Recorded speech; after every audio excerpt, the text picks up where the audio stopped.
نحمدہ نصلی علی رسولہ الکریم اما بعد فاعوذ باللہ من الشیطان الرجیم بسم اللہ الرحمن الرحیم الصلاۃ والسلام علیک یا سیدی یا رسول اللہ وعلی آلک وصحابک یا سیدی یا حبیب اللہ ان اللہ وملائکتہ یصلون علی النبی یا ایھا الذین آمنوا صلوا علیہ وسلموا تسلیما۔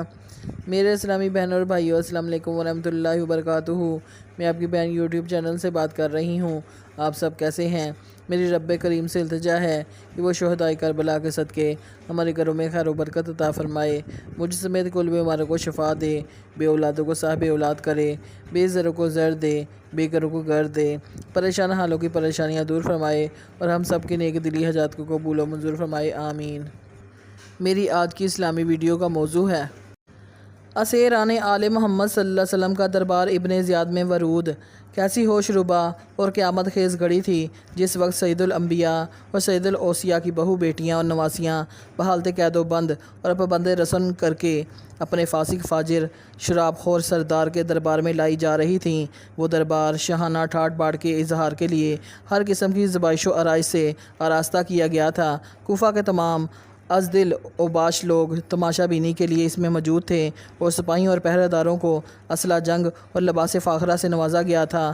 تمام ارباب تواریخ و مقاتل کا اتفاق ہے کہ فاطمہ الزہرا علیہ السلام کی دختر اور حسین علیہ السلام کی بہن زینب کبریٰ علیہ السلام اس حال میں ابن زیاد کے دربار میں پیش ہوئیں کہ بہت ہی پست اور کم قیمت قسم کا لباس زیب تن کیا ہوا تھا جس کی وجہ سے پہچانی نہیں جاتی تھیں۔ پھر دارالامارہ کے ایک کونا میں کنیزوں کے جھرمٹ میں بیٹھ گئیں۔ بلا خاندان نبوت و امامت کی جلالت کے آثار کیوں کر چھپ سکتے تھے؟ ابن زیاد نہاد نے فوراً دریافت کیا، من ھذا، یہ گوشہ دربار میں اس طرح بیٹھنے والی کون ہے؟ بی بی نے کوئی جواب نہ دیا۔ ملعون نے دوبارہ سا بارہ یہی سوال کیا۔ بالآخر بنت زہرا علیہ السلام کی ایک کنیز نے جواب دیا، حاضہ زینب بنت فاطمہ بنت رسول اللہ صلی اللہ علیہ وسلم، یہ رسول اللہ صلی اللہ علیہ وسلم کی صاحبزادی فاطمہ الزہرا علیہ السلام کی بیٹی زینب علیہ السلام ہیں۔ حضرت زینب علیہ السلام کا خطبہ حضرت عقیلہ بنی ہاشم نے درج ذیل خطبہ ارشاد فرمایا تو لوگوں کے گریہ و بکا اور شور و شغب کی وجہ سے کان پڑی آواز سنائی نہیں دیتی تھی، لیکن راویان اخبار کا بیان ہے کہ جو ہی شیر خدا کی بیٹی نے لوگوں کو ارشاد فرمایا خاموش ہو جاؤ تو کیفیت یہ تھی، یعنی آتے ہوئے سانس رک گئے اور جرس و کارداں کی آوازیں خاموش ہو گئیں۔ اس کے بعد خطیب منبر سلونی کی دختر نے جب خطبہ شروع کیا تو لوگوں کو حضرت علی علیہ السلام کا لب و لہجہ یاد آ گیا۔ راوی کہتا ہے کہ اللہ کی قسم میں نے کبھی کسی خاتون کو دختر علی علیہ السلام سے زیادہ پرزور تقریر کرتے نہیں دیکھا۔ بی بی زینب علیہ السلام کے لب و لہجہ اور خطابت سے محسوس ہوتا تھا کہ گویا جناب امیر المومنین حضرت علی علیہ السلام کی زبان سے بول رہی ہیں۔ دربار میں خطبے، کبھی قرآن کی تلاوت، انداز تکلم میں علی علیہ السلام کی فصاحت، جب ہر طرف مکمل خاموشی چھا گئی تو ام المصائب حضرت زینب علیہ السلام نے یہ خطبہ ارشاد فرمایا، سب تعریفیں اللہ تبارک تعالیٰ کے لیے ہیں اور درود و سلام میرے باپ نانا محمد صلی اللہ علیہ وسلم اور ان کی طیب و طاہر اور نیک اولاد۔ اما بعد، اے اہل کوفہ، دھوکہ بازو اور مکارو، کیا اب تم روتے ہو؟ اللہ کرے تمہارے آنسو کبھی خشک نہ ہوں اور تمہاری آہ فغاں کبھی بند نہ ہو۔ تمہاری مثالی صورت جیسی ہے جس نے بڑی محبت و جان فشانی سے محکم ڈوری بانٹی اور پھر خود ہی اسے کھول دیا اور اپنی محنت پر پانی پھیر دیا۔ تم منافقانہ طور پر ایسی جھوٹی قسمیں کھاتے ہو جن میں کوئی صداقت نہیں۔ تم جتنے بھی ہو سب کے سب بیہودہ گو ڈینگ مارنے والے، پیکر و فسق و فجور اور فسادی کینہ پرور اور لونڈیوں کی طرح جھوٹے چاپلوس اور دشمنوں کی خمازی ہو۔ تمہاری کیفیت یہ ہے جیسے کثافت کی جگہ سبزی یا چاندی جیسی ہے جو دفن شدہ عورت کی قبر پر رکھی جائے۔ آغا باشد، تم نے بہت ہی برے اعمال کا ارتکاب کیا ہے جن کی وجہ سے خداوند عالم تم پر غضبناک ہے، اس لیے تم اس کے ابدی عذاب و عطاب میں گرفتار ہو گئے۔ کیا اب گرہ و بقا کرتے ہو؟ ہاں باخدا، البتہ تم اس کے سزاوار ہو کہ روز زیادہ اور ہنسو کم۔ تم امام علیہ السلام کے قتل کی آر و شنار میں گرفتار ہو چکے ہو اور تم اس دبے کو کبھی دھو نہیں سکتے، اور بھلا تم خاتم نبوت اور معدن رسالت کے سلیل اور جوانان جنت کے سردار جنگ میں اپنے پشت و پناہ مصیبت میں جائے پناہ منارہ حجت اور عالم سنت کے قتل کے الزام سے کیوں کر بری ہو سکتے ہو؟ تمہارے لیے لعنت و ہلاکت ہو، تم نے بہت ہی برے کام کا ارتکاب کیا ہے اور آخرت کے لیے بڑا ذخیرہ جمع کیا ہے۔ تمہاری کوشش رائگاں ہو گئی، تم برباد ہو گئے، تمہاری تجارت خسارہ میں رہی اور اللہ کے قہر و غضب کے شکار ہو گئے اور ذلت و رسوائی میں مبتلا ہوئے۔ افسوس ہے تم پر اے اہل کوفہ، کچھ جانتے بھی ہو کہ تم نے رسول اللہ صلی اللہ علیہ وسلم کے کس جگر کو پارا پارا کیا اور ان کا کون سا خون بہایا اور ان کی کون سی حد تک حرمت کی اور ان کی کن مستورات کو بے پردہ کیا۔ تم نے ایسے افعال شنیعہ کا ارتکاب کیا ہے کہ آسمان گر پڑیں، زمین شگافہ ہو جائے اور پہاڑ ریزہ ریزہ ہو جائیں۔ تم نے قتل امام کا جرم شنی کیا ہے جو پہنائے وسعت میں آسمان و زمین کے برابر ہے۔ اگر اس وحیہ و بلیہ امین پر آسمان سے خون برسا ہے تو تم تعجب کیوں کرتے ہو؟ یقیناً آخرت کا عذاب اس سے زیادہ سخت اور رسوا کن ہوگا اور اس وقت تمہاری کوئی امداد نہ کی جائے گی۔ تمہیں جو مہلت ملی ہے اس سے خوش نہ ہو، کیونکہ خداوند عالم بدلہ لینے میں جلدی نہیں کرتا، کیونکہ اسے انتقام کے فوت ہونے کا اندیشہ نہیں۔ یقیناً تمہارا پروردگار اپنے نافرمان بندوں کی گھات میں ہے۔ پھر بی بی زینب علیہ السلام نے منہ دوسری طرف پھیر لیا۔ راوی کہتا ہے کہ میں نے ایک عمر رسیدہ شخص کو دیکھا جو میرے پہلو میں کھڑا رو رہا تھا، داڑھی آنسوؤں سے تر ہو چکی تھی، ہاتھ آسمان کی طرف بلند تھا اور وہ اس حال میں کہہ رہا تھا، میرے ماں باپ تم پر قربان، تمہارے بزرگ سب بزرگوں سے بہتر، تمہارے جوان سب جوانوں سے افضل، تمہاری عورتیں سب عورتوں سے اشرف، تمہاری نسل سب نسلوں سے اعلیٰ اور تمہارا فضل عظیم ہے۔ جناب فاطمہ صغریٰ علیہ السلام کا خطبہ۔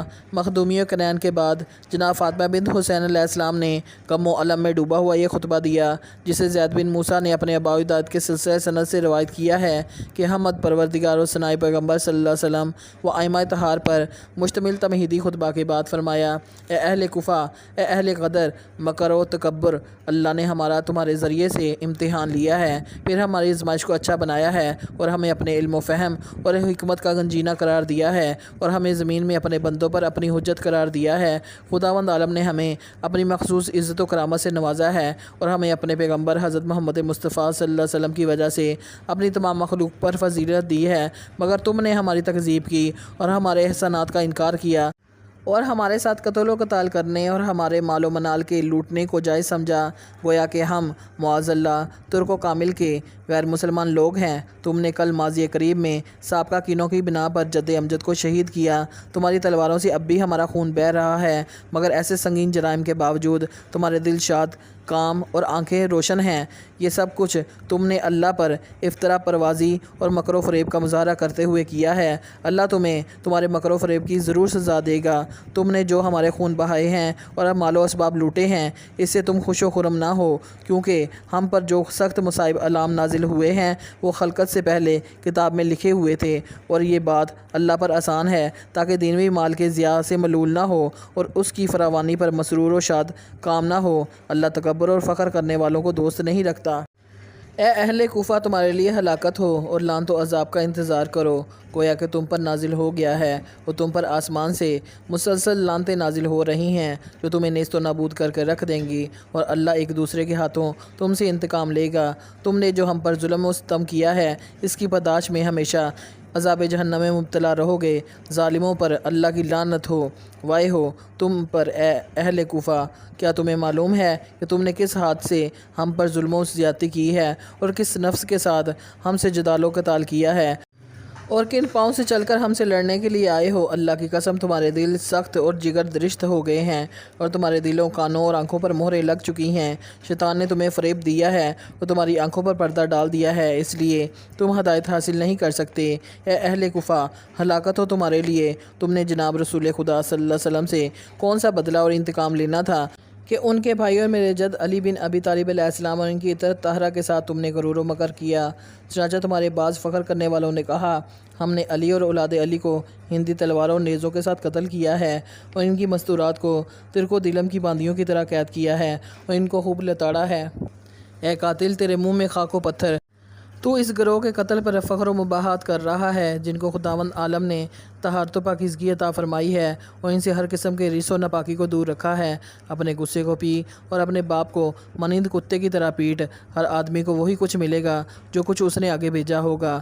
تم ہمارے ساتھ اس لیے حسد کرتے ہو کہ اللہ نے ہم کو فضیلت عطا فرمائی ہے، اس میں ہمارا کیا قصور ہے کہ ہمارے کمالات کا سمندر تمام زمانہ کو محیط ہے اور تمہارا سمندر ساکنوں اور پایاب ہے۔ یہ اللہ کا فضل ہے جسے چاہے عطا کرے، کیونکہ وہ صاحب فضل عظیم ہے، اور جسے اللہ اپنے نور کا حصہ نہ دے اس کے لیے طریقے سے نکلنے کے لیے کوئی نور نہیں ہے۔ پھر جناب کلثوم سلام اللہ علیہ نے بآواز بلند آہ و بکا کرتے ہوئے یہ خطبہ ارشاد فرمایا کہ اہل کوفہ، برائی ہو تمہارے لیے، تم نے کیوں حسین علیہ السلام کی نصرت نہ کی اور ان کو شہید کیا، ان کے مال و اسباب کو لوٹا اور اپنا ورثہ بنایا اور ان کے اہل عیال کو قید کیا، تمہارے لیے ہلاکت اور رحمت عزتی سے دوری ہو۔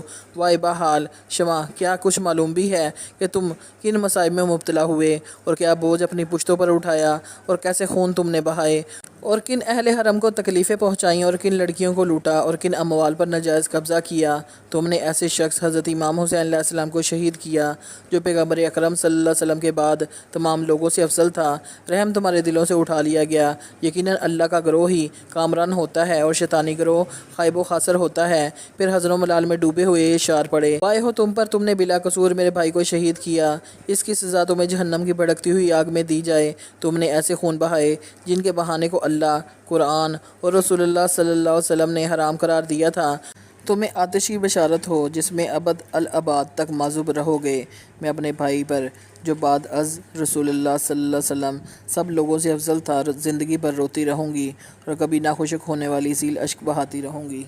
حضرت امام زین العابدین علیہ السلام کا خطبہ۔ آپ علیہ السلام نے فرمایا، ایھا الناس، جو شخص مجھے پہچانتا ہے وہ تو پہچانتا ہی ہے، اور جو نہیں پہچانتا میں اسے اپنی معرفی کرائی دیتا ہوں۔ میں علی بن الحسین علیہ السلام ہوں، وہ حسین جو بلا جرم و قصور نہر فرات کے کنارے شہید کیا گیا۔ میں اس کا بیٹا ہوں جس کی حد تک حرمت کی گئی، جس کے مال و منال کو لوٹا گیا اور جس کے اہل و عیال کو قید کیا گیا۔ میں اس کا پسر ہوں جسے ظلم و جور سے اماندہ کر کے شہید کیا گیا، اور یہ بات ہمارے فخر کے لیے کافی ہے۔ اے لوگو، میں تمہیں اللہ کی قسم دے کر پوچھتا ہوں، کیا تم نے میرے پدر علی قدر کو دعوتی خطوط لکھ کر نہیں بلایا تھا اور ان کی نصرت و امداد کے عہد و پیمان نہیں کیے تھے؟ اور جب وہ تمہاری دعوت پر لبیک کہتے ہوئے تشریف لائے تو تم نے مکر و فریب کا مظاہرہ کیا اور ان کی نصرت و یاری سے دستبرداری اختیار کر لی، بلکہ ان کے ساتھ قتال کر کے ان کو قتل کر دیا۔ ہلاکت ہو تمہارے لیے کہ تم نے بہت برا ذخیرہ اعمال جمع کیا ہے، اور برائی ہو تمہاری رائے و تدبیر کے لیے۔ بھلا تم کن آنکھوں سے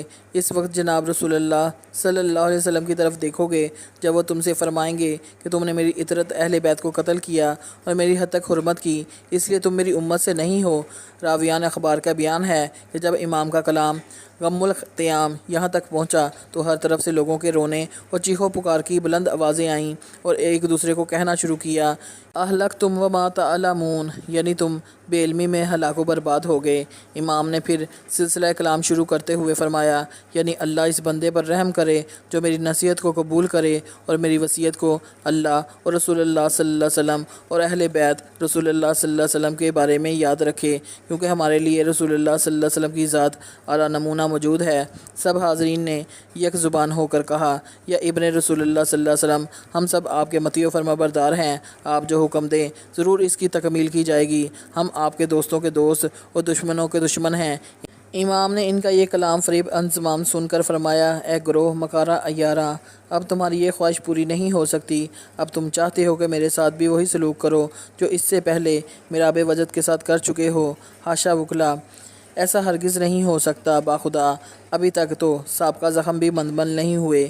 کل تو میرے پدر علی قدر کو ان کے اہل بیت سمیت شہید کیا گیا، ابھی تک تو مجھے اب وجد اور بھائیوں کی شہادت کا صدمہ فراموش نہیں ہوا، بلکہ ان مصائب کے غم و الم کی تلخی میرے حلق میں موجود ہے اور غم و غصہ کے گھونٹ میرے سینہ کی ہڈیوں میں گردش کر رہے ہیں۔